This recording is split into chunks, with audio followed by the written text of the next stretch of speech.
quick video here on 5 things that Fuji could do to make the X-T5 a better, maybe even perfect camera.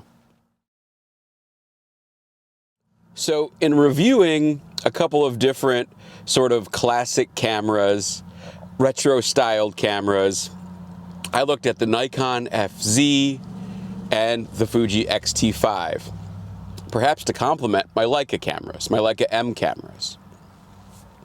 Well, I returned the FZ, but I haven't quite gotten around to returning the X-T5. In fact, I even bought one of these, an X-T4. But this is no ordinary X-T4. More on that in another video. But in using this camera, I realize that Fuji made a number of changes between the two models that I'm not sure were the right moves. I applaud Fuji for trying new things and changing camera body styles between model generations. For example, the GFX 100 Mark II, the second, is a significant improvement over its predecessor. However, in this case, I'm not quite sure that's so true.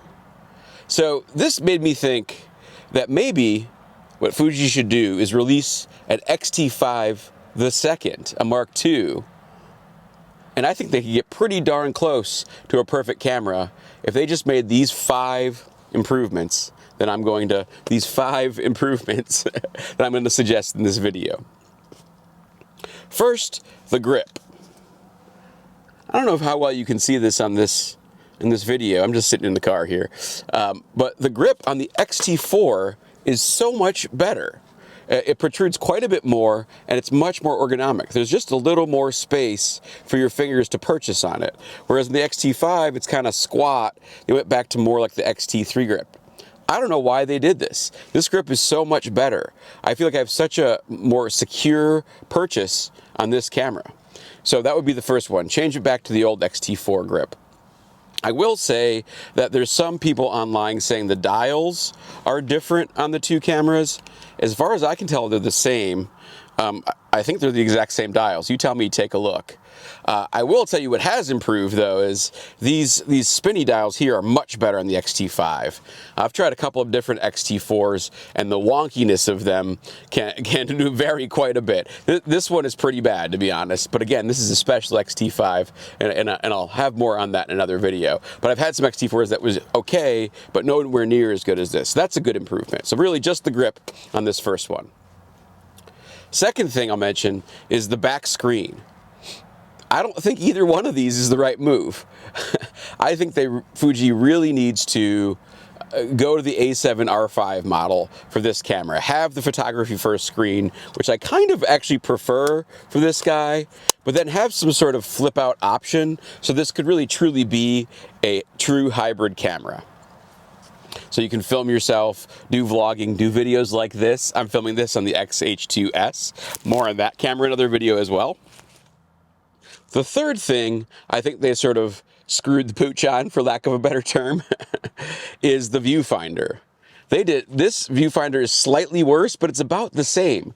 I don't understand why they didn't put the same viewfinder as the XH2 and XH2S. Now that I've used the XH2S, I realize that's a much better viewfinder, and I would say that's kind of more of a baseline quality viewfinder in this day and age if you're going to compete with full frame offerings like the Sony a7 IV, the Canon R6 Mark II. So really need to improve the viewfinder. The viewfinder in here is small and lousy, candidly.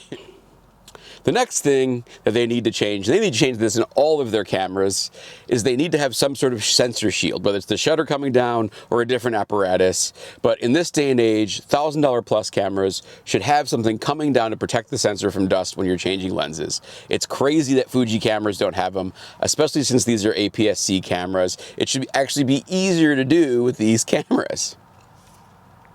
And the last thing, which I doubt they will change, but I'm just going to say it anyways, maybe just to round it out so it's 5 things, is I wish they would put a full-frame sensor in this. They've done some really incredible things with the 40-megapixel sensor, and if you saw my video about the Nikon, comparing this to the Nikon FZ, I actually think this does put out better image quality, slightly, than, you know, a 26-megapixel megapixel sensor, but it's not competing with the new Sony 61 megapixel sensor, and I would guess it's probably on par with the Sony 33 megapixel sensor, although I didn't have a Sony a7 IV to compare directly, but that's my guess.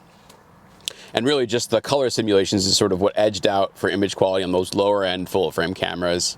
But man, wouldn't it be nice if their high resolution sensor was just that 61 megapixel full frame sensor with all the dynamic range that goes with it? That would be pretty incredible.